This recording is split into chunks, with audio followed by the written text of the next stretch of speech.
Hello दोस्तों, लक्का पंचनामा में आपका स्वागत है। मैं हूं वैभव और आज हम लोग बात करने वाले हैं कि आप दोनों के बीच में, आप चाहे हस्बैंड वाइफ हो या आप बॉयफ्रेंड गर्लफ्रेंड हो, आप दोनों के बीच में जब आपको ऐसा लगने लग जाता है कि आपका जो पार्टनर है वो आपकी वैल्यू नहीं कर रहा है, वो आपको अपने किसी भी डिसीजन में, किसी भी लाइफ के अपने किसी भी पार्ट में आपको अपना हिस्सा नहीं बनाता या नहीं बनाती, और आपको ऐसा फील होने लग जाता है कि मेरा जो पार्टनर है वो मुझे अपनी लाइफ में वैल्यू नहीं दे रहा है, वो मेरी कदर नहीं कर रहा है। तो आज हम इस टॉपिक में बात करेंगे और इस वीडियो को पूरा देखिएगा, तभी आपको समझ में आएगा कि इस चीज़ से कैसे आप बाहर निकलें, इसका सॉल्यूशन क्या है।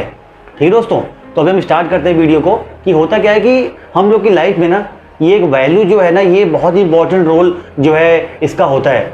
यहाँ पे क्या होता है कि अगर आपको वैल्यू मिल रही होती है सामने से, तो आपको हमेशा लाइफ में अच्छा फील होता है कि हाँ आपकी कदर हो रही है, तो आप भी सामने वाले की वैल्यू करते हैं। लेकिन अगर ऐसा हो रहा है कि आप तो वैल्यू कर रहे हैं लेकिन आपका जो पार्टनर है वो आपकी वैल्यू नहीं कर रहा है, या आपकी जो वाइफ है, आपका हस्बैंड है, वो वैल्यू नहीं कर रहा है, तो इसका मतलब है कि यहाँ पे ये बहुत बड़ा एक रेड सिग्नल है आपके रिलेशनशिप में, जिसके लिए आप आंख बंद करके भरोसा कर रहे हैं, जिसके लिए आप कुछ भी करने के लिए रेडी रहते हैं, और वही पार्टनर आपकी वैल्यू नहीं कर रहा है। इसमें भी दो चीज़ें होती हैं। एक तो वैल्यू ना करना किसी चीज़ में, मतलब होता है कि आपसे कोई चीज़ पूछना नहीं, कोई भी अगर डिसीजन लेना है आपसे कोई एडवाइस नहीं लेना, आपको उसमें शामिल नहीं करना। और एक दूसरा इसका एक और पार्ट यहाँ पे ऐड होता है, और वो क्या है, वो है आपके साथ गाली गलौज करना, है ना, आपको मतलब कदर न करना, बिल्कुल भी आपको बिल्कुल एक चींटी की तरह समझना। तो वो चीज़ अगर हो रही है तब तो फिर ये आपके लिए अंदर ही अंदर आपको ये इसको कहते हैं झकझोर देना, आपको अंदर ही अंदर बिल्कुल ही ये धीरे धीरे करके दीमक की तरह खाने लग जाएगा। आप टेंशन में आ जाएंगी कि मेरा पार्टनर मुझे वैल्यू नहीं दे रहा है, मेरी वैल्यू नहीं करता है, मैं क्या करूं। फिर आप परेशान हो जाते हो, आप समझ नहीं पाते हो, फिर आप दूसरों से पूछते हो कि हमें क्या करना चाहिए, वो मेरी वैल्यू नहीं करता, हमेशा हमेशा लड़ाई झगड़ा गाली गलौज और ये वो, तो उस चीज़ें आपकी होती रहती हैं। आपकी जो नेगेटिव आपके पॉइंट्स हैं उन चीज़ों को लेकर ताने मारना और आपको नीचा गिराना, वो सब चीज़ें आपका पार्टनर करने लग जाता है। आपको लिफ्ट करने के बजाय वो आपको और डाउन करने लग जाए, तो यहाँ पे ये होता है कि आप बहुत बड़े प्रॉब्लम में फंस चुके हो और आगे और बड़ी प्रॉब्लम में आप फंसने वाले हो। तो यहाँ पे ये आपको सबसे पहले देखना है, आपको पहले पॉइंट ये पहले आपको अपने दिमाग में नोट करना है कि आपका पार्टनर क्यों कर रहा है ऐसा, वो क्यों वैल्यू नहीं दे रहा आपको, रीज़न क्या है। क्या वो पहले दे रहा था वैल्यू? अगर वो पहले दे रहा था फिर अभी क्यों नहीं दे रहा है? अगर वो स्टार्टिंग से नहीं दे रहा था फिर तो उसका नेचर ही वैसा है, वो आपको हमेशा ही ऐसे करेगा, आगे भी वो सुधरने वाला नहीं है। ऐसे तो मैं उसको अलग पार्ट में रखता हूँ, है ना, कि वो स्टार्टिंग में तो आपको कर ही नहीं रहा था, अभी भी नहीं कर रहा है, तो वो आगे भी नहीं करेगा, क्योंकि जो आपसे स्टार्टिंग से ऐसे ही कर रहा है, वैल्यू नहीं दे रहा है, वो वैल्यू आगे भी नहीं करने वाला है आपसे। ये आप लिख के ले लो मेरे से। और दूसरा क्या होता है कि पहले तो आपकी वैल्यू कर रहा था या कर रही थी, अभी आपकी वैल्यू नहीं हो रही है, ज़्यादा आप उसके लिए अवेलेबल रहते हो, ज़्यादा आप उसके लिए करने के लिए आगे रहते हो, हर चीज़ के लिए आप उसका अच्छा सोचते हो, आप उसके लिए हमेशा मर मिटते हो, तो इसीलिए वो आपको ज़्यादा ग्रांटेड लेने लग गया है या लेने लग गई है। वहाँ पे क्या होता है कि वो आपको कुछ नहीं समझेगा, वो सोचेगा कि आप कुछ नहीं हो उसके सामने, आपको हर चीज़ में नीचे करना, आपको डाउनग्रेड करना, हर चीज़ में आपको नीचा गिराना, और वो आपको कुछ समझेगा ही नहीं, क्योंकि आप इतना ज़्यादा उसके लिए अवेलेबल हो गए। जैसे एग्जांपल दे रहा हूँ, गुड मॉर्निंग का मैसेज आपका जाता है, गुड मॉर्निंग आप करते हो, लंच किया कि नहीं आप करते हो, डिनर किया कि नहीं आप करते हो, गुड नाइट आप ही करते हो, उसकी तरफ से नहीं आता है मैसेज।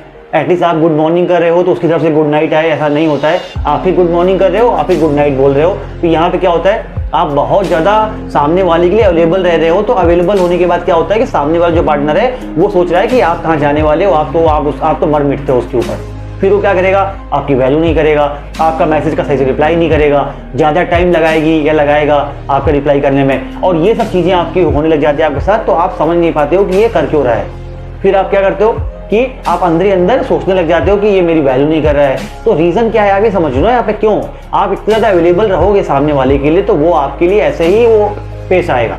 आप कोई चीज़ करनी नहीं है, आप उतना ही करिए, हाथ में रह के उतना ही करिए जितना ज़रूरत है।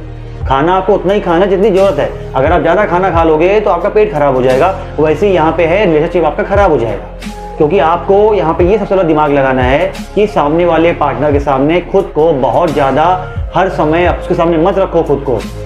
और आप थोड़ा थोड़ा करके आप गुड मॉर्निंग लिख रहे हो तो आप वेट करो आपको कि उसका कैसा रिप्लाई आता है, और रात को उसका गुड नाइट आता है कि नहीं आता है। नहीं आता है तो नेक्स्ट डे आप गुड मॉर्निंग नहीं लिखो उसको, आप नेक्स्ट डे गुड मॉर्निंग लिख रहे हो, फिर उसका नेक्स्ट डे आप गुड मॉर्निंग, फिर गुड मॉर्निंग, फिर गुड मॉर्निंग, फिर गुड मॉर्निंग। इससे क्या होगा, वो बिल्कुल समझ जाए, ग्रांटेड लेगा, और फिर आपकी ऐसी ही आपकी होती रहेगी। और आप फिर सोचने लग जाओगे, आप वीडियोस देखोगे कि यार अब मैं क्या करूँ, मैं तो फंस चुकी हूँ, मैं फंस गया हूँ, ये मेरी वैल्यू नहीं करता, और वो इरिटेशन उसका दिखने लग जाएगा आपके प्रति कि वो गुस्सा और गाली गलौज करना और बाकी चीज़ें को ग्रांटेड ले चुका है आपको। उसको लग रहा है कि आप तो बस आप तो हमारी ये हो और कुछ नहीं हो सकता, आप कहीं जाने वाले नहीं हो। लेकिन आपको ऐसा नहीं करना है। आपको उसके सामने ये दिखाना है कि मैं भी कुछ हूँ, मैं भी एग्जिस्ट करता हूँ या करती हूँ। क्योंकि ये रिलेशनशिप में क्या होता है कि दोनों की गाड़ियाँ साथ चलनी जरूरी है। एक अलग अपनी गाड़ी को आगे भगा रहा है या आप कहीं और जा रहे हो तो फिर आप दोनों का रास्ता अलग अलग हो जाएगा। आपको एक साथ बिल्कुल तालमेल बिठा के गाड़ी चलानी है, एक दूसरे के साथ चलना है। आपको ये नहीं करना है कि अलग अलग आपको दोनों को रास्ता तय करना है, उसके बाद तो फिर प्रॉब्लम आनी स्टार्ट हो जाएगी और वही होगा, फिर आप शिकायत करोगे कि वैल्यू नहीं कर रहा है, तो ये सब चीज़ें होने लग जाएगी। और जो मैं पहले पॉइंट में बात किया अभी कि वो स्टार्टिंग से ही वैल्यू नहीं कर रहा है तो उसका नेचर ही वैसा है और ऐसे इंसान को बदलना बहुत ही मुश्किल है। वो वैल्यू नहीं कर रहा है, आप ये कर सकते हैं कि आप उससे बात कर सकते हैं और आप एडजस्ट करना पड़ेगा आपको ऐसे इंसान के साथ। उसका कुछ नहीं हो सकता है जो स्टार्टिंग से ही वैल्यू नहीं कर रहा है। एडजस्ट करिए, लेकिन मैं यहाँ पे ये भी बोलूँगा एडजस्ट वहीं तक कीजिए जहाँ तक कर पाओ आप। अगर पानी अगर आपके इसके ऊपर जाए, अगर सर के ऊपर जाने लग जाए तो आप फिर क्या करो कि आप उसको बिल्कुल ही मेरा मानना है ये है कि आप उससे बात कीजिए। नहीं मान रहा है तो आपको अलग होना ही पड़ेगा, क्योंकि अगर आपका गाली गलौज, मारपीट और आपके हर चीज़ में आपको डाउनग्रेड करना, नीचा दिखाना, हर चीज़ में अगर करने लग गया है तो आपको दिन ब दिन आप डिप्रेशन में जाने लग जाओगे। और डिप्रेशन में जाने के बाद क्या होगा, आप खुद ही लॉस्ट हो जाओगे। सभी लोगों से खुद को अलग थलग करना, आपकी बॉडी है, आपकी लाइफ है, आपको डिसीजन लेना है कि कोई दूसरा आपकी लाइफ को ख़राब नहीं कर पाए। ये जिम्मेदारी आपकी है। ठीक है दोस्तों, अगर आपको ये वीडियो अच्छा लगा हो तो प्लीज़ आप लाइक कीजिए और इस चैनल को सब्सक्राइब कीजिए अगर आप नए हैं तो। Good bye.